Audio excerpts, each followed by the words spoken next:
What's up guys, the Lazy Gold Maker here. Today we're going to cover some basic tips for making gold in Classic WoW. So if you're on the Anniversary Realms, if you feel like you're going to struggle getting gold together for your epic mount, then this video is for you. If you're already good at gold making, which many of my viewers are, then this video probably won't give you anything particularly valuable. With that, let's just dive in. So the first thing you want to do is make sure you check the value of anything you drop, anything you loot. You need to find out if it's valuable. Now, for gray items, there usually aren't. But there are an absolute ton of materials that are used in crafting professions, in quests, that can drop in Classic. Absolutely incredible amounts of white name items that may or may not be valuable. So to check if something is valuable, then you need to have a auction house pricing add-on. So you want to have something that will display the price in the tooltip. So you can see at the bottom of my tooltip here, there's an auction line with the 21 silver. I'm using Auctionator right now to get pricing data, which means you just do a scan like this. If you want to know how to do that, then check out my latest video, which goes a little bit more in depth on how you set up Trade Skill Master with this. Just make sure you do that, check anything, because there are going to be items that you might not think are valuable that actually are. So just keep a lookout for that whenever you're leveling, and let that make sure you don't leave gold on the table. Next up, grinding.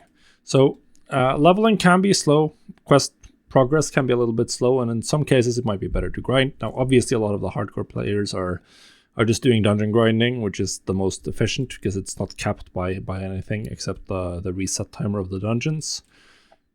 But if you are going to grind, then make sure you grind on some mobs with good drops. Humanoids, generally the preferred ones. They drop raw gold and can drop a wide variety of items. Other examples include the whelps, starting at like level 35-40. They can drop the small flame sack, which I just showed on the auction house, which is used for the cheaper fire protection potion, which is quite popular at level 60 eventually. So that one's a good option.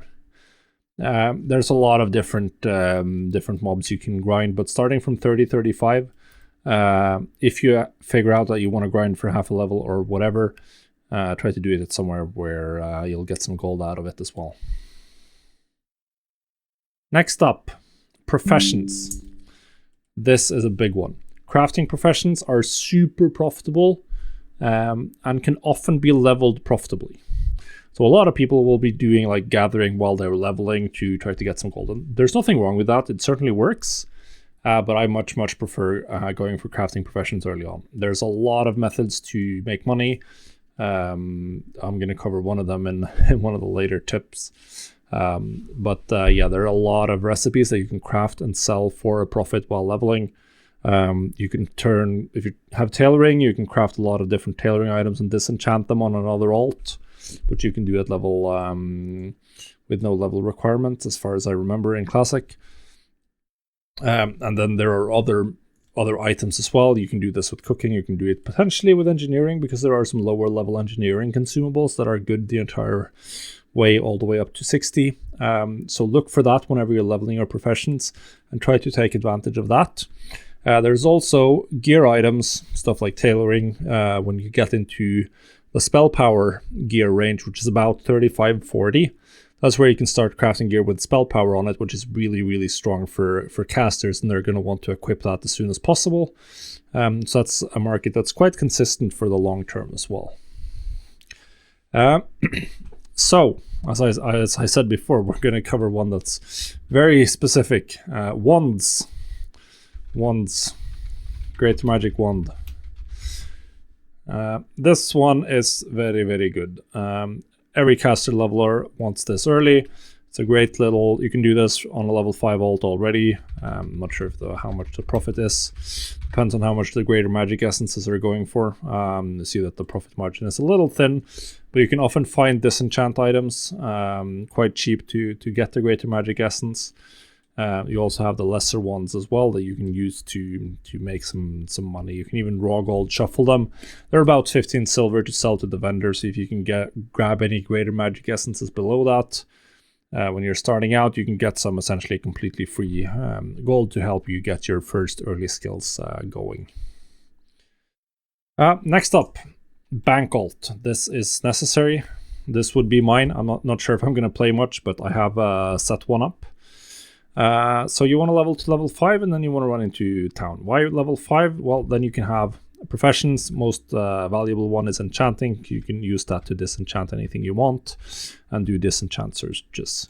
Blizzard has changed for classic era, or the anniversary realms, has instant mail, so you can send mail instantly between your characters, which is very, very useful and makes having a bank vault an absolute necessity.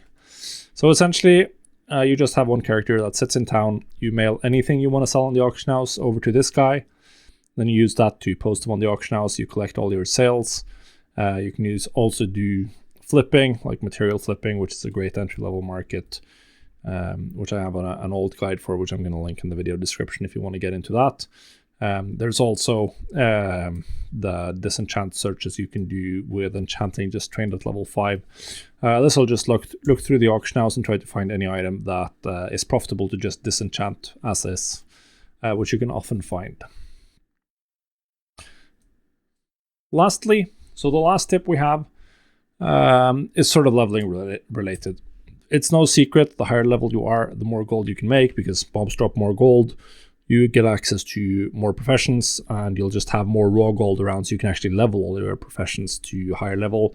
You get access to the good recipes. So yeah, you do want to level as fast as possible. And take advantage of the fact that tons of people are leveling their professions, which means that a lot of consumables are really cheap on the auction house. Minor healing potions, these are 6 copper. I'm sure that a lot of the other healing potions are also generally going to sell for a lot less than their auction house price or the crafting cost. So just keep some of these on you. Pop them whenever. I mean, a death is going to cost you a lot more than even 8 silver in the long run for the strongest ones currently available on my auction house. This is dirt cheap. You can do the same with stuff like Troll's Blood potions might be available. Which will give you healing regen. See here that the lower level ones are quite cheap, and they're going to give you some reasonable health regen and keep you in the fights longer. Just keep you moving faster. This is definitely something that's going to help you out. If you're a caster, maybe look into some mana regen potions just to keep your leveling speed up. The faster you get to higher level, the more gold you can make. So in general, like, you could spend time making gold early, but you don't really want to buy more than the necessary stats, and making sure you have enough gold to get your mount at 40 instantly, and then you want to just keep speeding up to 60. And that's where you'll probably, at least if you're like me and lazy, then you're just going to sit in town, utilizing your crafting professions and just the auction house with flipping until you get to the epic mount, and you're good to go. So yeah, guys, that's it for me. Thanks for watching. Good luck. Have fun.